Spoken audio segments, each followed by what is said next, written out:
You'd think after this many podcasts.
Hello, everybody.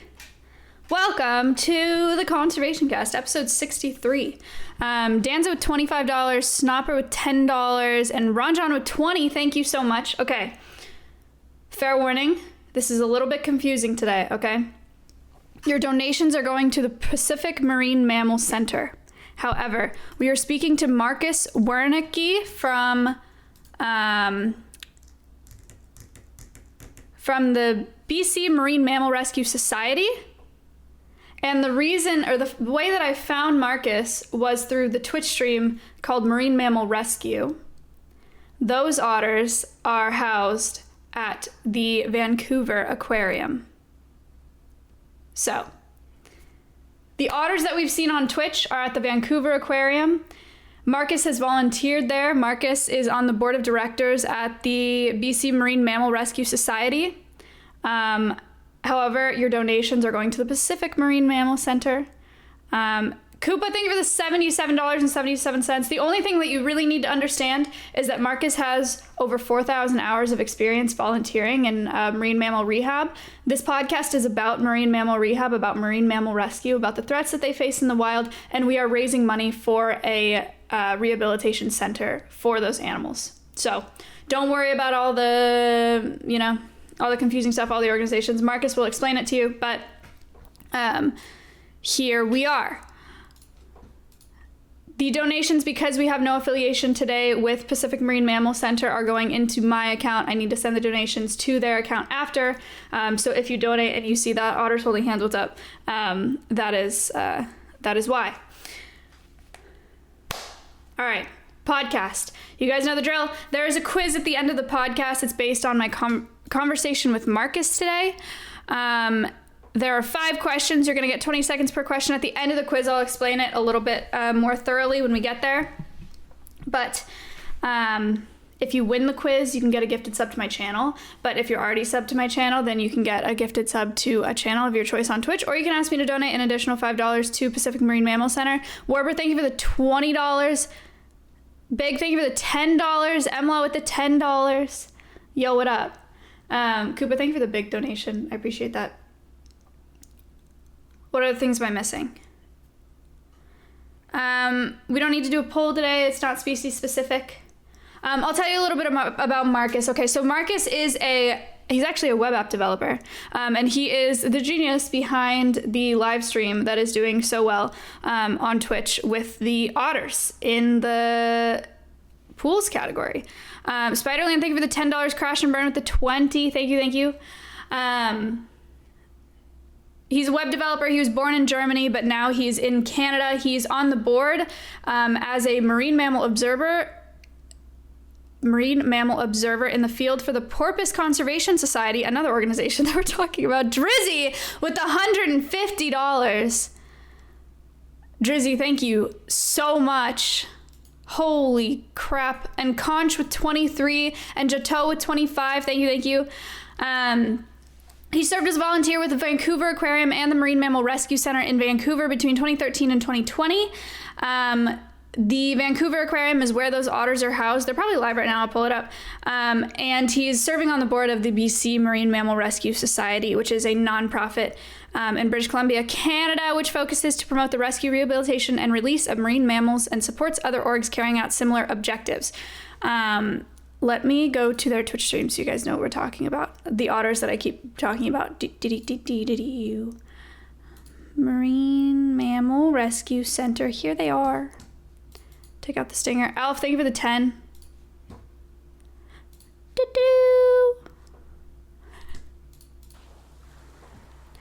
Hot. E-otters partying in cold tub.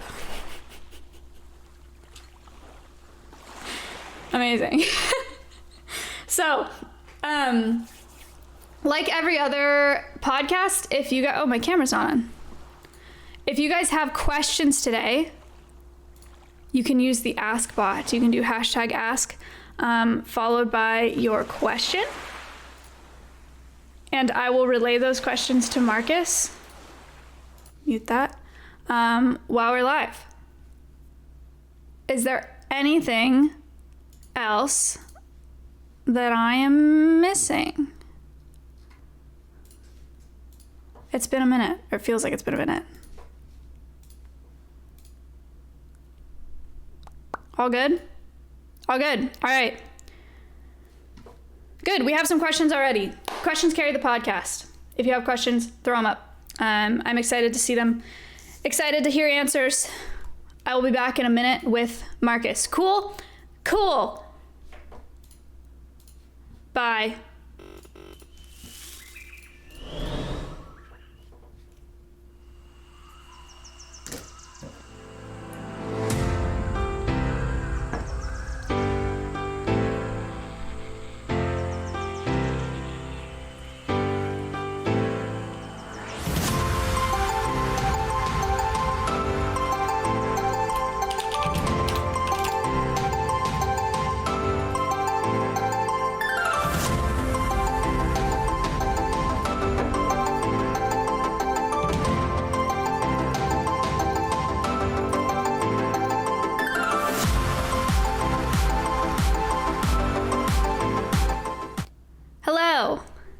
Hey. How are you? Good, thanks. How are you? Good. Okay, let's see if we can get this on screen properly. Hold on. Here, and here, Here. All right, cool. We're good. Welcome to the Yay. podcast. Hey, thanks. Thanks for having me. Of course. Thank you so much for coming on. I told them about who we're fundraising for and then about the organizations that you worked with. But if you want to do your own explanation of that, that would be fantastic. Okay, let's try. I watched your intro. You did explain that the otters we're watching on that live stream, Marine Mammal Rescue, are actually at the Vancouver Aquarium. The Vancouver Aquarium was part of the Oceanwise Conservation Association, yet another nonprofit, as was the Marine Mammal Rescue Center that rescued most of these otters that are now at the aquarium. And that organization was basically sold due to COVID-19 depriving that original charity of funds. So they couldn't afford to run the aquarium and the rescue center anymore. So they were sold. And now the rescue center at least is in the process of becoming a nonprofit again, but they're not right now, which is also why Marine Mammal Rescue is not currently fundraising for ourselves. That's why we're raising money for PMMC in California. Right. Very cool. Okay. So chat, there's your explanation. If you have questions about that, you can let us know through the Ask Bot. We already have a ton of questions. But before we get into the questions, so you have over 4,000 hours, volunteer hours with Marine Mammal Rescues. And the Vancouver Aquarium. And the Vancouver both Aquarium. Organizations. And yeah. Okay, tell us about that. How'd you get into it?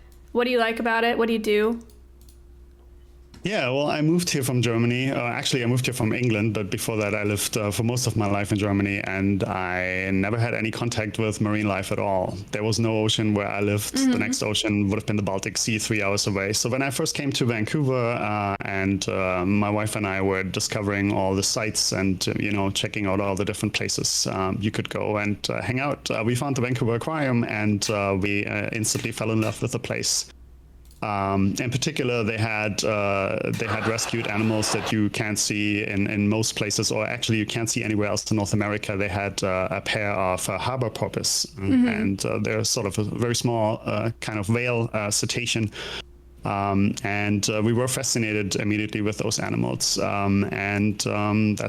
that was our first contact with marine mammals, and immediately we sort of knew that we wanted to volunteer for that place. So we joined them the very next year, just after we arrived here, and that was the first opportunity. We immediately became volunteers. Then there was a waiting time before you could volunteer with the rescue center, so we did that a year later. And then we spent thousands of hours volunteering for both organizations at the aquarium, mostly as gallery educators, talking to guests of the aquarium. They had a very strong focus on conservation education. So the goal was to engage with as many people as possible, and that we did. And then we got to the rescue center where we helped take care of those baby harbor seals, which is their number one patient. PMMC mostly has fur seals, I think, and sea lions, stuff like that, and we mostly have harbor seals. We get here in Vancouver about 150 to 180 of those little baby seal pups every year. Yeah, that's a lot of seals. And those are all seals that are stranded on shore. Can you tell us about why that happens? Yeah, most of these animals are admitted because of maternal separation. So basically, they don't have their moms anymore, and these animals are still nursing. They're fully dependent, so they would die without human intervention. That's why they're rescued. Okay, got it. I've been pulling up a couple videos of the harbor seals that you've sent. I think these are harbor seals, and they're some of the cutest If they're animals. seals, they're definitely harbor seals. It's the only species of seal we get. Okay, they're so cute. If they have ears, they're sea lions, but there should not be any sea lion clips in there. Amazing. Okay. Josie, thank you for the $10. We've done $421 in donations so far, which is awesome. And we have a bunch of questions. Wait, okay, last thing before we go into the questions. So you are how Marine Mammal Rescue got onto Twitch. Is that correct? That's right. Yeah. Okay. We've actually been broadcasting to both YouTube and Twitch for more than a year now. Okay. We found that the hot tub category was being created on Twitch, and I thought, hell, this is the first word was pools, and I was like, yeah, this is perfect. This is our new category, so that's why we joined the category. That's great. And the titles, you saw the meta, and you were like, it's time to jump on it. Oh yeah, those were very creative titles, so we had to copy them too. So we are appropriately branded. We didn't want to stand out, so we fit right in, I think. I think so too. And the viewership has been great. You guys have built like a community on here, which is awesome. Yeah, I mean, we've always had a small community of very dedicated people that were watching, but we mostly had like 70, sometimes 80, 90 people, concurrent viewers that were watching this. And now we have at least 1,300 at night, usually up to 2,000 during the day. So it's great. That's crazy. And so the otters that we see on this, these are non-releasable otters at the Vancouver Aquarium, correct? Yeah. Okay. Yeah, that's right. They all of them were rescued and rehabilitated, but deemed non-releasable. Either some of them come from Alaska. They were deemed non-releasable by U.S. federal government. Most of the animals are deemed non-releasable by Fisheries and Oceans Canada, which is our federal agency, mainly because we don't have a surrogate program as exists in some places in California where they can actually use a surrogate mother to get these animals back into the wild. We don't have that here for the subspecies or subpopulation, the northern sea otter. We don't have such a program because the strandings are so rare that we basically don't have the resources required to pull that off. So the animals are deemed non-releasable because they're too young at the time of rescue to have learned anything from their moms that they would need to survive in the wild. Right. They would usually spend about 6 months with their mothers and then pick up all those survival skills. And when we rescue them, they're usually just a few weeks old, so they don't have any of those skills. I have a seal teething video that I pulled up. Oh my gosh.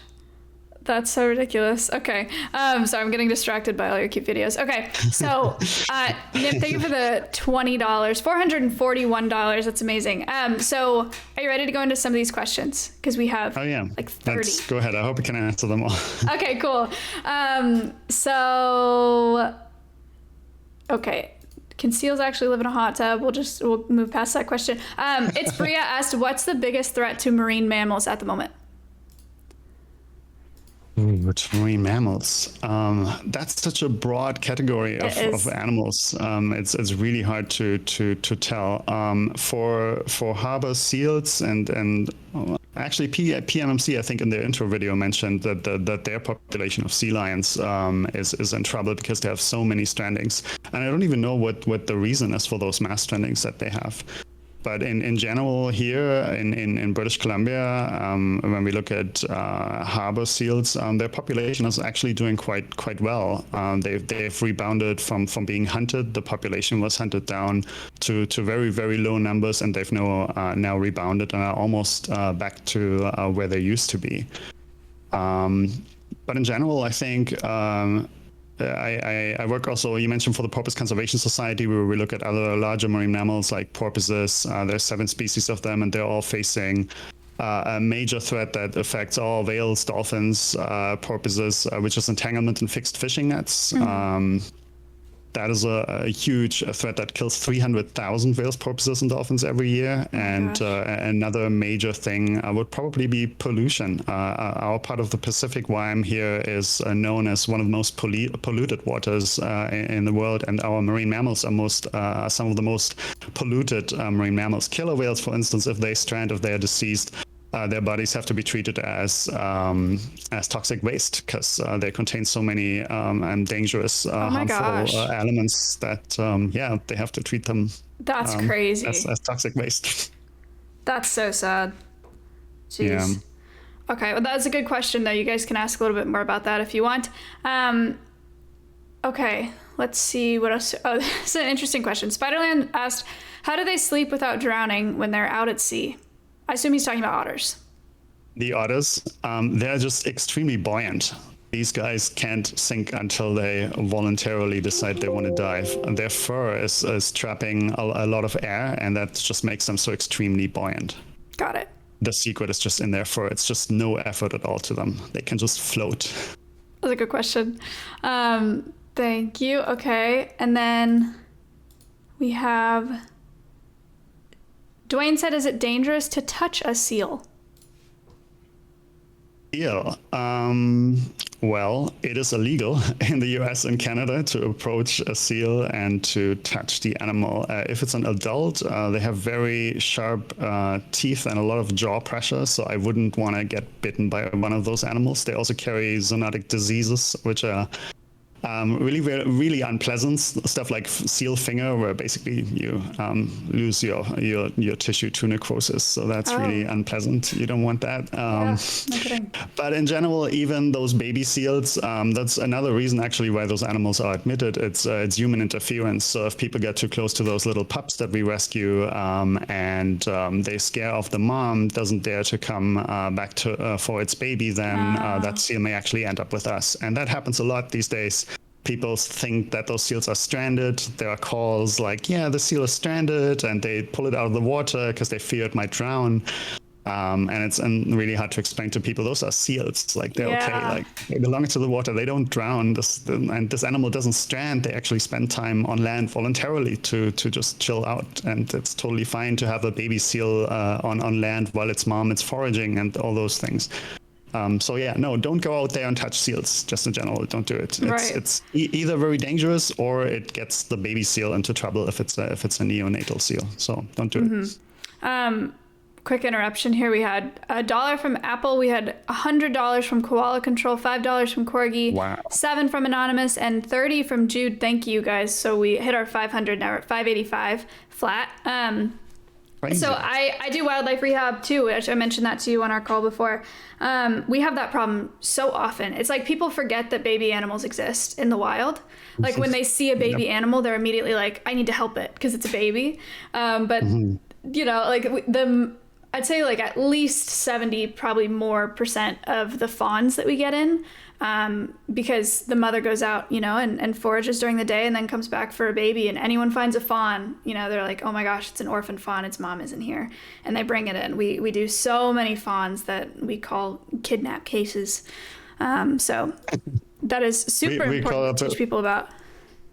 Yeah, we call that with harbor seals, we call that pup napping. That happens a lot too. Pup napping, yeah. It's literally people just picking up the seal, putting it in their own bathtub at home. That happens, or they just they take it to their car. And there was one example. One gentleman picked up a seal and another seal, like 2 seals, and put them in a pillowcase, and then put them in the back of his car and delivered them to the rescue center. And those things do happen. It's crazy, but it does happen. But like you said, it's if you see a baby animal, you automatically want to help.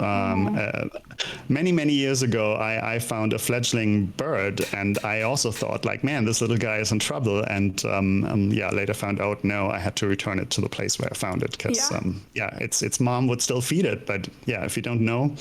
So part of the work we do is also educating people, just telling them, leave the pup alone. For sure. Yeah, most of the calls that we get at the center are us telling them to not do anything when they're like trying to figure out how to help it. Most people don't like hearing that either. They're like, I can't just leave it here, you know? All right, so cool. We got that. We got, Eric the Orange said, do otters really hold hands when they float, or is that just a rumor? No, they actually do that. It's really cute. We see that on our live stream a lot more than all the people that care for those otters used to. It sometimes happens at night because we have so many cameras. We can just follow them around and look at them at all the time. So we always capture those moments. But they actually do that. It's a means for them to avoid floating off. They would just hold paws, basically raft together to avoid floating off. And they also do that in larger numbers, not just 2. They may do that with more animals. But it happens at the aquarium too, and we usually post those as highlights clips because it's just too adorable. You have there's a rafting clip that I just pulled up. Oh my gosh, they really are. I've never seen video of that. I've only heard people talking about that. That's so crazy. Yeah. We see that a lot. It's a wild behavior. It's a learned behavior too. They don't automatically do that, and not all the otters do that at the aquarium. There used to be an older otter that was, I think, rescued from an oil spill, and that animal then taught all the other otters how to raft. So she would just swim over and grab their paws and like, come on, let's do this. And then some of them picked up on it and continued to teach that to other otters, and that's what still happens. That's how they learn it, and it's so cool. So cute to watch. It's so cute. They're such cute animals. I feel like every time I click into the stream, they always have something on their stomach. Like they're always carrying something or playing with something. What is that about? Yep. They're just super tactile. No, they're very smart, and they love toys, and they love to figure things out. There's one of the otters that, sometimes you see these boomer balls that have like a piece of foam attached to it, like with a knot. And this particular animal, Kunik, likes to untie those knots, and she's figured out how to do that. And now she can repeat this every time. So every time they give her one of those toys, she will figure out to actually undo that knot. And they only like to do it under supervision, because she would actually be able to clog up the drain of one of the pools and then cause havoc there. So only under supervision. Very smart animals. They really love to play with all kinds of toys. And for some reason, they have those buckets that they like to balance on their bellies. And they have those like kelp blankets, as we call them. Kelp, they're actually also just foam, but it resembles kelp. They just love doing this. It's also when you see them being fed, the trainers will sometimes just throw food on their bellies. It's also just they use their bellies as tables. It's just a natural way for them to eat their food, and that's what they do. Gosh, their hands are so short. Such little hands. Okay. Yes. We call them T-Rex arms sometimes. They really are. They're so tiny. Oh my gosh, they're so cute. Okay. Let's see. More questions about threats. Do you have any fun otter facts? We've been talking about otters, so if you don't have any off the top of your head, that's okay. Not spontaneously. We talked about rafting, which is one of the most fascinating things. Another thing that's related to the earlier question, how they manage to float and not sink. Their fur is the densest in the animal kingdom. Oh, really? So it's so dense that the skin underneath that fur never actually gets wet. And that is their way of staying warm, because they do live in those very cold waters here in the Northeast Pacific, and it's just extremely cold sometimes. And if they were exposed to that for a very long time, they would get sick. So they have this fur that they constantly need to maintain, which is the other thing that you see if they're not sleeping and they're not eating and they're not playing. They're usually just grooming themselves, and grooming their fur is really an enormously important activity for them to keep that fur nice and clean. And then it's completely dry underneath, so they just don't get wet. They can't feel the water because they're so well insulated. Got it. Okay, this is a good question about threats, a more specific question. So the Fire Punch said microplastics are a big threat to marine wildlife. Is it common to find marine mammals facing this problem? If so, how can you treat them? Treatment questions will probably be best addressed to a vet. Yes, we do find marine mammals, all kinds of marine mammals with plastics in their stomach. Again, Porpoise Conservation Society related, we do have porpoises and all kinds of whales that do swallow plastics, just as sea turtles do. The Rescue Center rescues sea turtles as well, even though it's very rare. They only get here when they're cold stunned, but they swallow a lot of plastic items as well, like plastic bags in particular. And it's basically just affecting all wildlife. I've seen birds with basically their stomachs filled with plastics, and the same thing happens with marine mammals too. It obstructs their stomachs, and then they're basically not able to eat anymore, and they just starve to death. So we talked to Chet. What was the organization called? We talked to Sea Turtle Organization from Australia, and they talked about plastic bags because they eat a lot of jellyfish. Is that a problem? Is there? I think there's a video. Yeah, because it looks so similar. Right. Yeah. Isn't there Joey and his jelly? Wait, this isn't a jellyfish. That's an actual. No. Yeah, I'm not sure. I get the. It's just a toy. That's so cute. Yes, he had some odd reaction to that toy, which is why we put that video up. I'm not sure if you play it for long enough with audio, you hear him scream when the caretaker at the rescue center gets that close to his face. Oh. Which is why that was so adorable. So what are yeah, we just heard the scream. What are their diets like between sea otters and the harbor seals and sea lions? Is it similar? Yeah, I actually looked this up today because so many marine mammals are opportunistically feeding on just about anything. For sea otters, they consume over 100 prey species. So it Wow, really depends really? on. Yeah, gosh. they have a very, very high metabolism, so they need to eat a lot of food, and they will eat anything from invertebrates like sea urchins. They do eat clams, mussels, abalone, mollusks, crustaceans, snails, like whatever you throw at them, they will eat it. And at the aquarium, we mostly feed them clams. That's the pinkish meat that you'll see the trainers throw onto their bellies. That's an expensive food item, but it's nutritious, and they love it. My sister said she was kayaking in California on the coast, and she said that she saw a sea otter eating a bird. Do they eat birds as well? Or does she not see that correctly?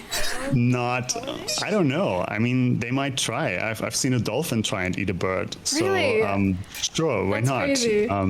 Yeah, one of the prey items mentioned for sea otters is also that they would try to eat a giant Pacific octopus. So, Oh my gosh. I've seen seals try. I've never seen a sea otter try that. So, could be interesting to watch. Yeah, no kidding. She told me that, and I was like, I have never heard of that. I don't know that that's a thing.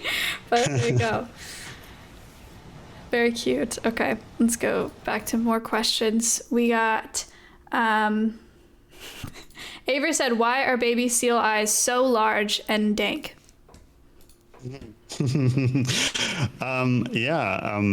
They need those eyes to see underwater because they dive quite deeply, and at those depths there is not a lot of light that penetrates, so they need those giant eyes to see. And it's not just the babies; it's just in relation. Like, I don't know why babies always have the bigger eyes in relation to the rest of their bodies, but seals and sea lions in general have very large eyes. It really helps them see. That is so cool. We got Wild Nature, thank you for the 5, Snapper with the 10, and Big, thank you for the $1. I appreciate that as well. Okay, another question. Are seals solitary, or do they live in groups in the wild? That's a good question. Yeah, you may see seals alone or just with one buddy hanging out, and that's perfectly normal when they're out in the ocean, and when they're foraging. They tend to be on their own. They're quite solitary, but they do get together on large haul-out sites, which is where they spend the night and where they sleep and where they rest.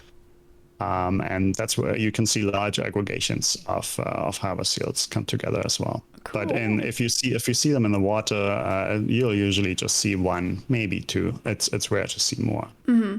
I have a release video playing right now, and there's a tag. Do you tag or do they tag all the animals that they release? What kind of tag is that? Is it just the little orange thing on their hind flipper? On the tail. Mm-hmm. Flippers. Yeah, that's just a number on there, and that helps to identify the animal if it restrands, and that's a legal requirement, or at least Fisheries and Oceans Canada requires the rescue center to tag those animals so they can be identified again. Very cool. Some also get a satellite tag and are tracked, but those tags are prohibitively expensive. So, no kidding. Yeah.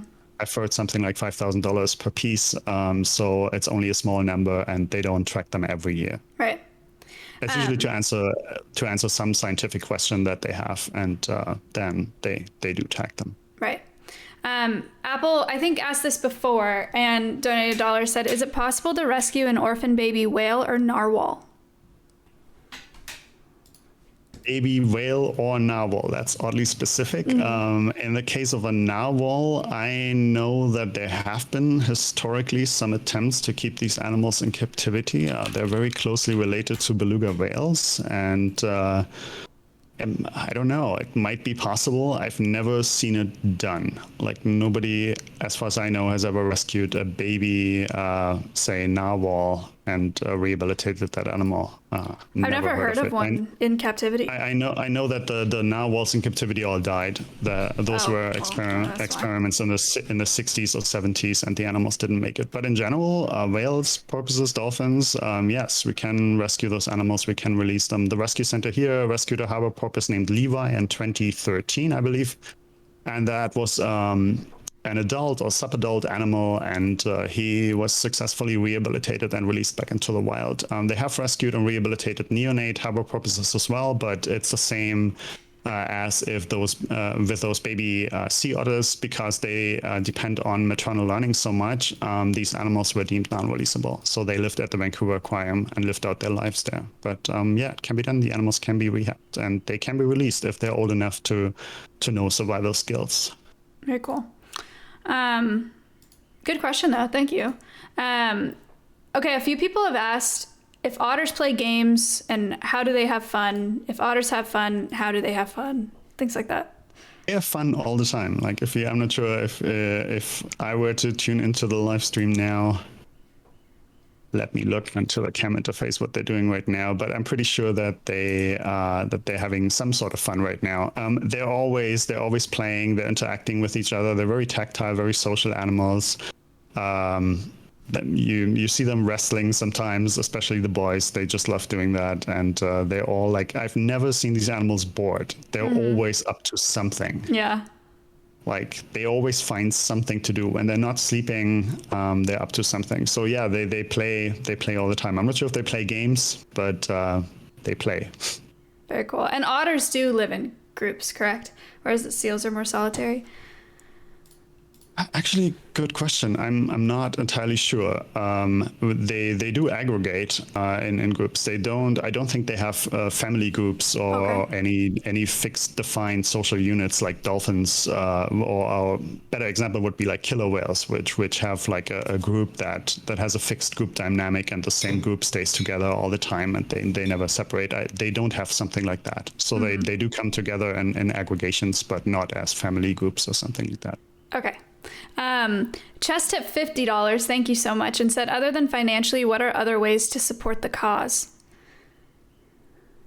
I think right now, especially this year, we're getting so many cases of, and probably applies to all wildlife, due to human interference, just spreading the word about these animals that, right now, for instance, in BC, it's pupping season. These animals are being born. They may be out on the beach. They may be alone. They may be out there for many, many hours, but they're not actually in distress. They don't need rescue. Leave the animals alone, leave them right where they are. They're not stranded. They're not dying. If you think that the animal might have some problem because it's like very skinny or it has any obvious injuries, then call your local wildlife rescue. And usually when you call one of them, they have the phone numbers for every other wildlife rescue that there is. Like if you call a bird rescue place, they usually have the phone number for like the squirrel rescue place, and they can help you get the marine mammal rescue numbers too. So call any wildlife rescue. They will probably point you in the right direction. Yeah, always call before you pick it up, chat. That's what I like to tell people too. Okay. Thank you for that question and for the donation. We're at $653 in donations. Guys, I appreciate that. Your donations today are going to the Pacific Marine Mammal Center. So thank you very much. Benedek asked why otters like ice so much. Yeah, good question. They would never encounter that in the wild. So it's really just a thing that we give them in captivity. It's just an enrichment item. They obviously like to lie on it. They like to eat it. They like to fight over it. It's just a great way to give them some additional hydration. Normally, all marine mammals, they get all the water that they need to live from the food that they eat, and these otters there get some additional water in the form of ice. They like to crunch on it as they would like on crustaceans, based on some of the species that they eat in the wild. It's just a natural thing for them, so they just enjoy it. And on hot days, right now it's super hot in Vancouver. We're having a heat wave. And it's just a great way for them to stay cool. So they will just lounge on a huge pile of ice and just sleep on it and do that for hours. So nice. They love it. And then I saw a video online recently they were talking about giving them ice to mimic tool use and cracking things open. Do they use tools, or is that a thing? Yeah, it's otters do that actually. They will use rocks to break open shells, and we have some videos I think we could just call it like a drummer video or something, where it looks like air drumming, but the otter's actually mimicking this behavior where it would use a rock to smash open a shell. Yeah. To get to food. Yeah, they're one of those species that are actually capable of using tools, and we don't give them rocks at the aquarium because they would just break the glass. Oh. Because they're very patient. They would just keep trying until it happens. Yeah. So ice is where it stops. That's hot enough. Okay. Got it. Otherwise, the repair costs would be a bit high. There's a lot of power in those little arms. I'm actually impressed. I pulled up a video of them using a rock for breaking something open. That's cool. Jay tipped $1, said, what should we do if we see an injured seal? What steps should we take? So we just kind of went over that. Just call the closest wildlife rehab center that you have there. If you have a marine mammal rescue center nearby, even better. But either way, you'll get directed to the right place. But call somebody before you pick it up and put it in your truck or put it in your bathtub or whatever people do, I guess. Yeah, and if it's a busy place, sometimes it's a beach area that's frequented by a lot of people with their pets. We usually say keep pets and onlookers away. So that's also an important thing. So usually when you call the rescue center and if they will ask you to send them pictures and video of the animal, they will assess if it actually needs help. And if there's an accumulation of a lot of people, they will actually call the federal government and ask them to come out there and keep people off and maybe post signs there, warn them that they need to stay away because it's actually illegal to approach the animals. And just, pets can cause severe injuries to those little pups. So good idea to keep dogs especially away from them. Nice.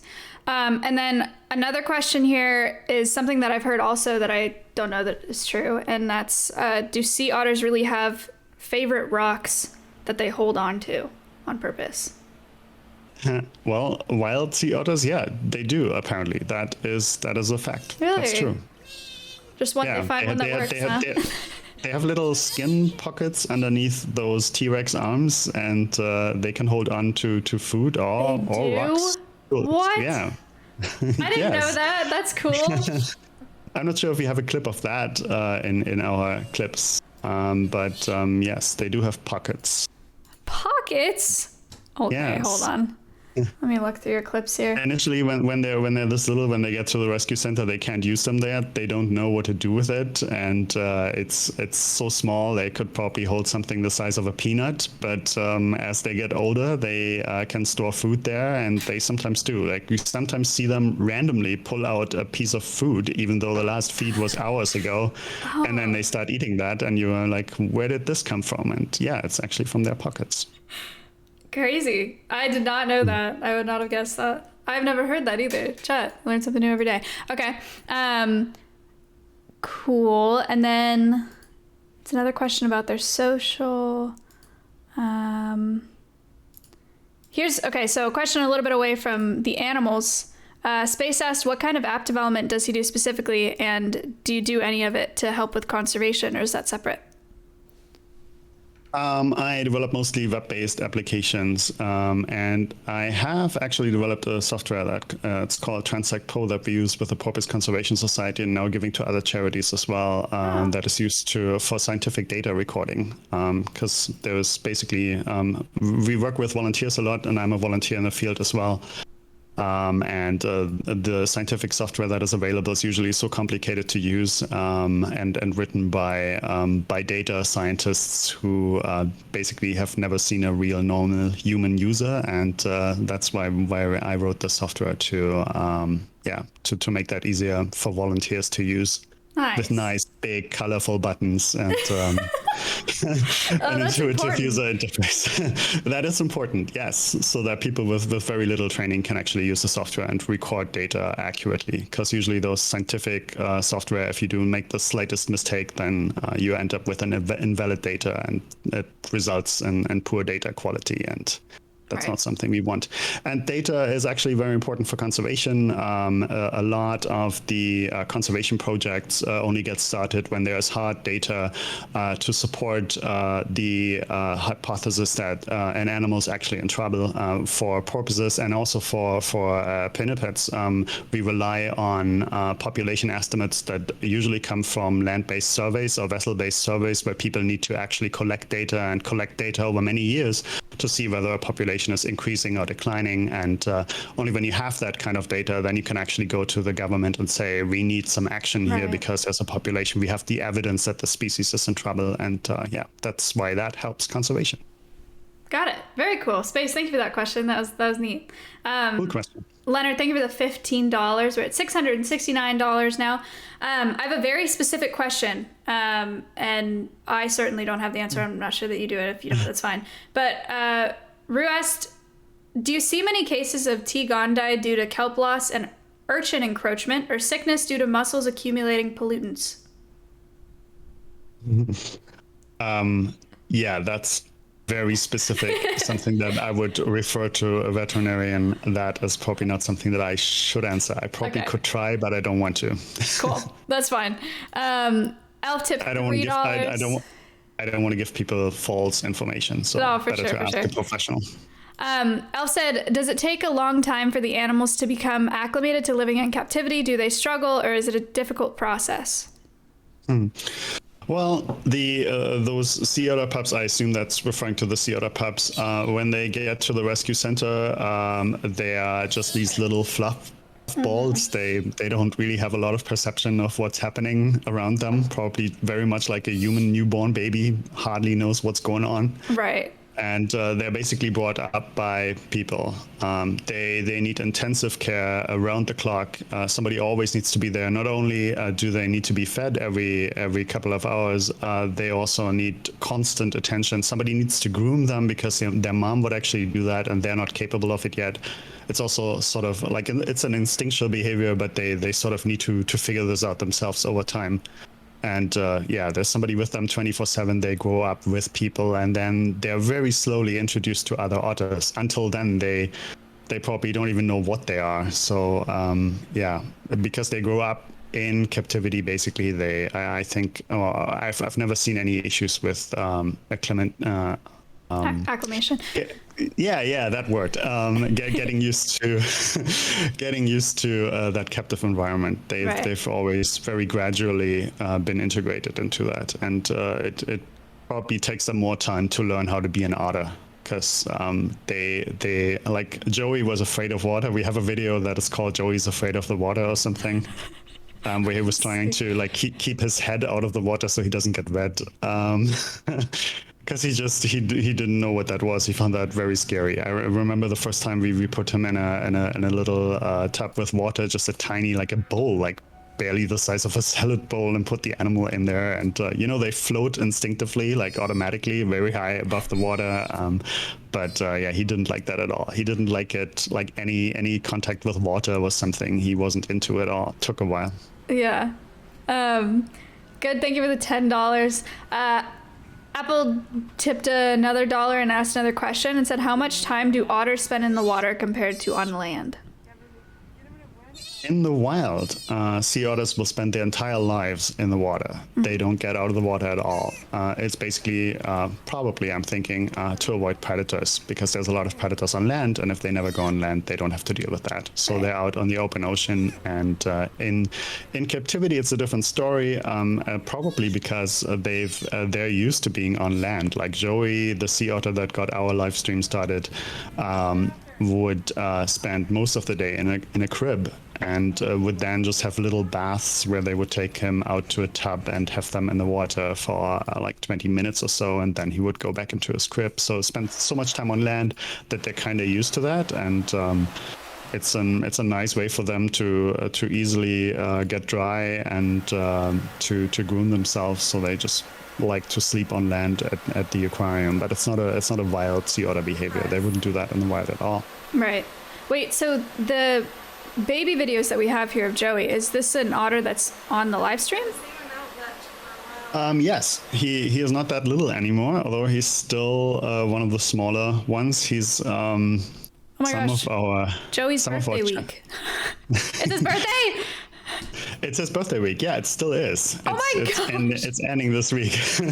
He's 1 year old now. Oh my gosh. What the He heck? had a big birthday party. We had a pre-birthday party, and then we had the actual birthday party, and there's going to be a lot more partying going on. That's why our current title is Partying, because our e-otters are currently still partying in our coat tub. Yes. Very cool. It's what e-otters do. It's what you got it. Corgi Tip $3 said, "What's your naming process?" Or do you just name them whatever comes to mind? Usually for the harbor seal pups, we have sort of a list of names. Usually every year that we go down and then name them after a certain naming scheme. This year, I think it's anything goes. Yeah. We name them very randomly. I think we have a lot of animals named after food items this year, like popcorn and sushi and names like this. But we also had an interesting theme, I think, in 2019, where we named them after, or 2020 even, we named them after celebrities. There was like Ellen DeGeneres and I don't know. We had so cool names. I have to look some up. There's a video. I saw that of Ellen. Here it 2019. We had The Codfather, Anemone. Oh my god. We had Marlon Gaye, Paris Quilton. Wow. That's a lot of effort. Oh, yeah. People loved it, though. Yeah. We had David Hasselhoff, Marge Shrimpson. Oh my gosh. Yeah, we had some really cool names there. Yeah. Skate Hudson, Fishy Teagan, Reef Witherspoon, Bill Fry, the science guy, Betty Whitefish, Sean Cannery, Steven Spielberg. Yes, yeah, we had some great fun with those names. Nice. Roots of $10, thank you. And asked if do you have a favorite species that you've worked with?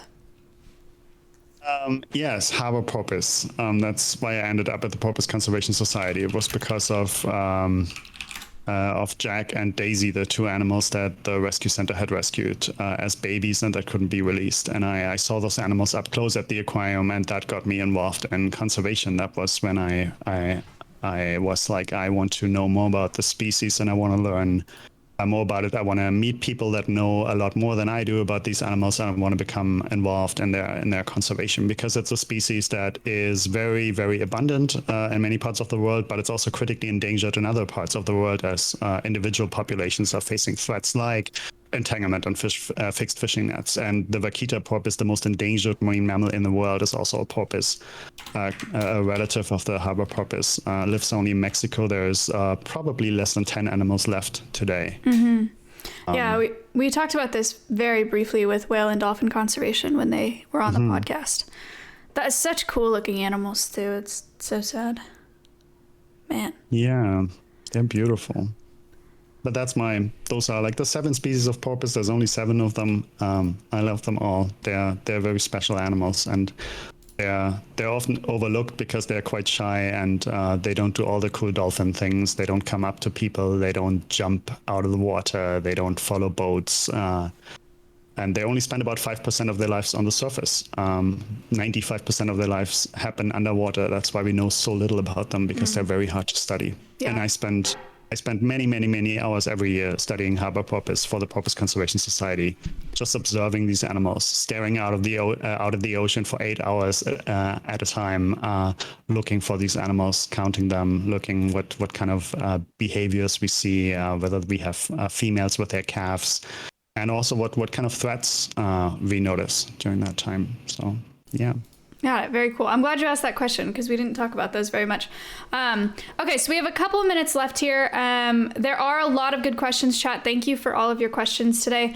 But we touched on it earlier, but I like to ask if these people that are watching aren't in the field, don't have the time to volunteer necessarily, what is the best way that they can support the conservation of these animals that we were talking about today? Well, donating money to those causes is obviously a great thing, as you're all doing today for PMMC. That always helps, because all these there are a lot of smaller nonprofits that don't have a lot of money. They're not all Greenpeace, they're not all WWF, and they're not all Whale Dolphin Conservation, which have access to a lot more funds than those small nonprofits. So yeah, give money, even small amounts, even if you only have $5 to give money to those causes. There's a lot of smaller organizations there around the world that do amazing conservation work, that do research. Research is very important. I mentioned earlier data. Data is really, really important. Research should not be discounted for conservation, because it's really where the data comes from that we need to then push governments to take action.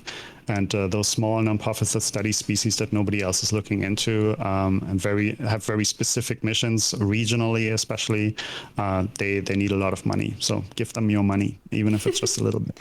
There you go. We are at $726 today. So thank you guys if you donated. Marcus, is there anything else that you would like to share before we close up here? No, just come and watch our e-otters on Marine Mammal Rescue on Twitch. There you go. Hilarious. I should mention one really cool thing that came out yesterday. There was actually a student, a psychology student, and she was affected by the live stream of Joey last year, because she said it helped her deal with like mental health issues, anxiety, and stuff like that, just watching these animals. And she did a study. She interviewed 500 people from around the world and asked them how watching that live stream had influenced their lives. And those were amazing results. There were people like suffering from PTSD, all kinds of mental health issues that reported that just watching the animals just helped them overcome those things. They became calmer. They started to be able to handle their anxiety better, things like that. So wow. That's a super cool fact. So yeah, ask your doctor whether watching otters is good for you. But, it's definitely good for me. I have it on a separate screen all day. I just watch them all the time. They're not just hilarious, they're also just really calming. Maybe it's the water, I don't know. Yeah, no, I do the same thing. When I'm working at my computer, I'll have the stream open, at least for the audio, because I like the water sounds. But that's it helps me sleep too. I have that running at night as well. Chat, you can follow Marine Mammal Rescue on Twitch there. You can find them in the pools, hot tubs, and beaches section. Go check them out. Felix, thank you for the 5. Hey, Lori, thank you for the 5, and Steph with the $10. Marcus, thank you so much for coming on the podcast today. We raised $746 so far. I'll let you know what the final amount is once we finish the actual stream today. But this was super cool. Thank you for answering all of those questions. I appreciate your time. Anytime. Thanks so much for having me. All right, sweet. Nice to meet you. Nice to meet you too. Bye. All right, bye. So nice. Okay, I could watch those videos that he sent all day. Chat, look, they're so cute, all of them. Like, are you kidding? Look at them go.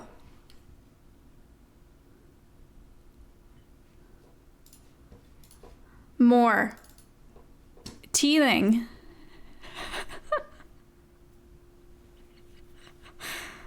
Play them all. I'll play them while I'm talking right now. Thank you for the $3. We have a quiz to take care of, chat. Quiz based on my conversation with Marcus today. It's 5 questions. Relax. You don't lose anything if you don't win. Hello, let me VIP Marine Mammal Rescue here.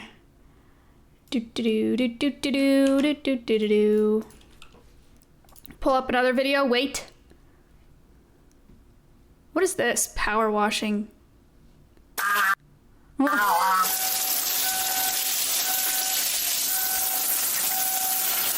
Oh.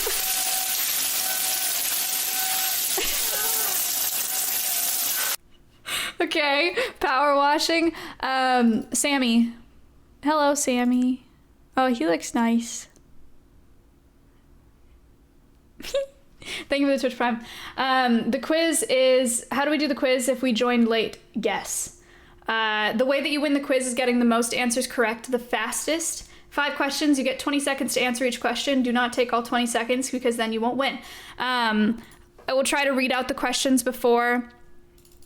We already watched this one before.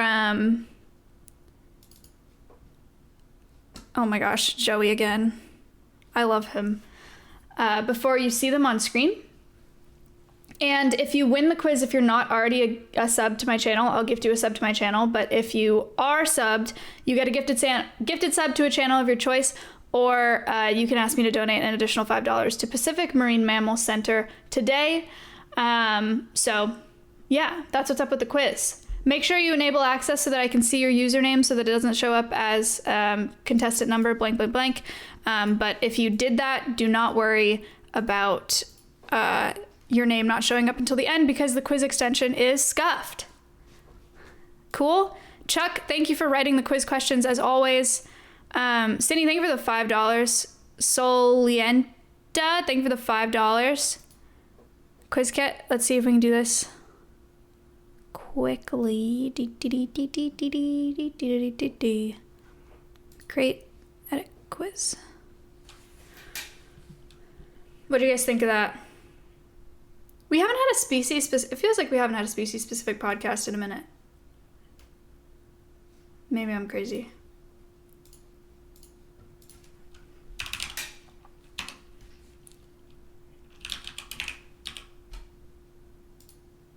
Good.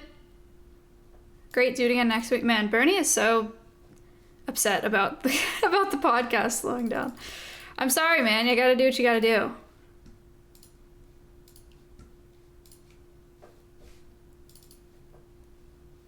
Open. All right, we imported 5 questions. Okay, here we go, chat. Save quiz. And it begins. Are you ready?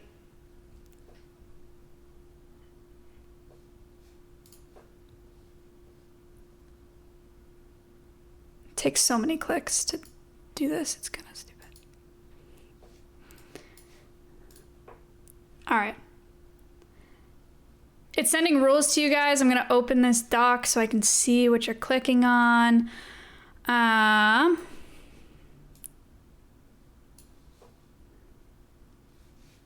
Is it starting?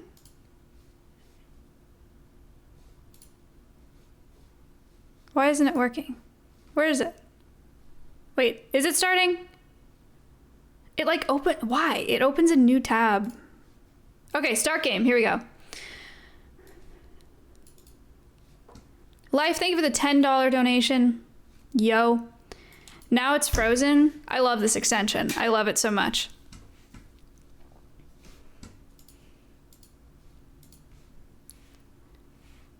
Oh my, okay. How many volunteer hours does Marcus have at the Vancouver Marine Mammal Center? I'm sorry. It wasn't supposed to start. I had to open a new tab to start it and it opened in a different tab. I'm sorry. I'm sorry. It switched. Well, you're all at a disadvantage, so think about it like that. I didn't watch the beginning. You gotta guess, man. It's okay. It's okay. You don't lose anything if you don't win. You only gain something if you win. The correct answer is over 4,000 volunteer hours, which is a crazy amount of hours. It's 192 people got that correct. Well done. My score is -18. That's okay. It's the comeback. You can come back up. You'll be fine.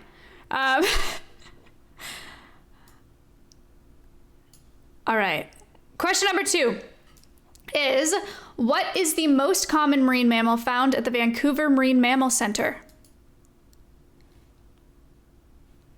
Is it dolphins, harbor seals, sea lions, or walruses?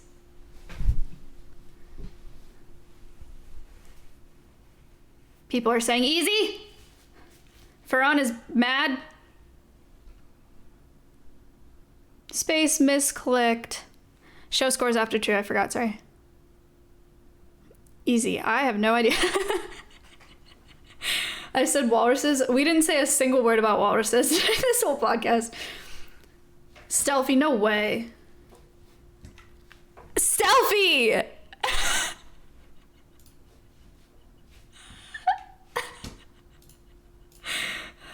my god. Okay. The correct answer was harbor seals. 253 people got that. Don't call him a nerd. Stop. He's doing great work. He's doing work for the people. He literally gave you guys his notes for free. What doorknobs? Thank you for the $5. Yo. Show scores. All right. Stealthy. You see what happens when you're a nerd? This is what. Don't call him a nerd. Look at this. Look at this. All right. The next question, chat. Where do baby seals learn the skills needed to survive in the wild? From their father, from the internet, it's instinct, or from their mothers. Ice cubes is unfortunately not the correct answer. Nor is Google, and Reddit is also incorrect. Dobbins, there's no way you're making a comeback at this point. There's no way. It's an extension to do the quiz. It should just pop up on your screen. From the Conservation Cast. The correct answer is from their mother. But 151 people said that it was instinct. That answer doesn't work because, remember, he said that they have some that are deemed non-releasable just because they don't have surrogates. So